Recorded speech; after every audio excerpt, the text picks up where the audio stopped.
the President's State of the Union speech last night. Substance, or do you think it was all smoke and mirrors, or what was your opinion? Well, I was disappointed. I thought last night we heard just more of the same from the President, and so many Americans are hurting as a result of the President's policies and his broken promises, and I just refuse to accept that this is going to be the new status quo.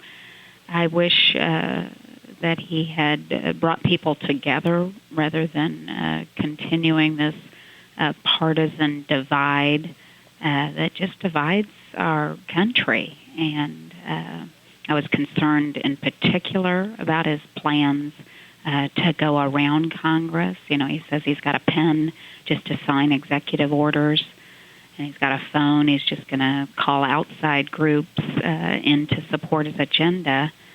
And I think that's disheartening. That's the wrong way to lead. And doesn't that take away the checks and balances of our government as it was first set forth? Indeed it does. I mean, there was a reason the founders of this nation set up the process the way they did, and I don't think anyone ever intended that a president would abuse their executive power to do that. And what's sad is he didn't need to do that. I mean, what was this, his sixth State of the Union? During his first 2 years in Washington, he had unfettered power in Washington, so it was all hands on deck. He got all of the legislation that he could have ever wanted to fix the economy. And, you know, you look back 6 years later, and what did we get for, you know, him just running the tables? We got higher taxes, we got more spending, more debt, less freedoms. We got a health care bill that no one wants, folks can't afford, you can't sign up for. And now we're expected just to sign up for more of the same.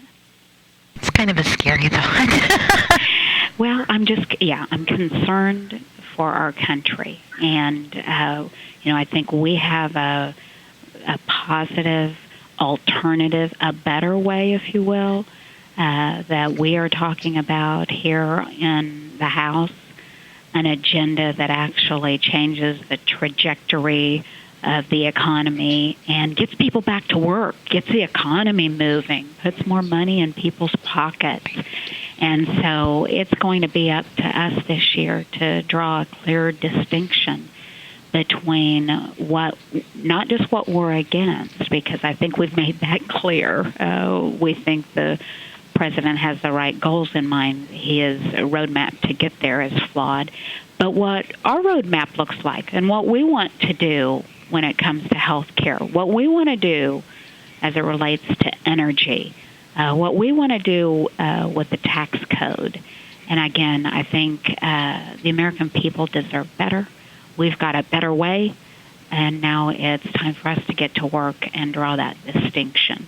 I know, Congresswoman, that in talking with people back here in the district, that while we hear over and over again that the economy is improving, that we're digging ourselves out of the financial hole that we've been in, there are still so many people who are just this side of lower class middle Americans that they don't reach the poverty level, so they don't qualify for any help, and they're not making it. They don't have enough money to pay the house payment, the light bill, and then, you know, to be expected to take on even more perhaps is just, I think, really, really frightening. It is indeed. A report came out recently that says like 3/4 of Americans are living paycheck to paycheck with little or no savings at the end of the month. By the time they pay for their housing bills or transportation bills or utility bills or child care bills, they've got nothing left to save. Does that sound like a vibrant economy and the America you and I both love? Of course not. We can do better. And if this economy was where it needed to be, he wouldn't be calling for emergency unemployment to be extended longer than it's ever been in the history of the nation. We need to talk about employment, not unemployment. We need to get people back to work. And, you know, I think that's what our alternative agenda and priorities sets out. Certainly the Senate and the President could start by enacting about 150 bills that we sent them last year that I think go far towards addressing this issue. So we'll continue to encourage them to pick up any number of the 150 bills sitting on Harry Reid's desk. But we've got to go to work. We've got to put, people before the politics here in this town. It's so frustrating.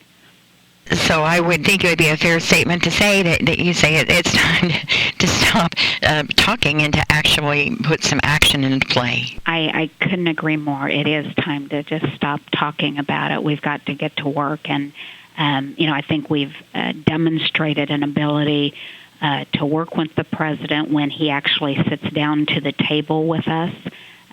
Whether it was, finally getting back to regular order and using our appropriation process, passing a budget, something the Democrat-controlled Senate hadn't done until we forced them to do it with the no budget, no pay.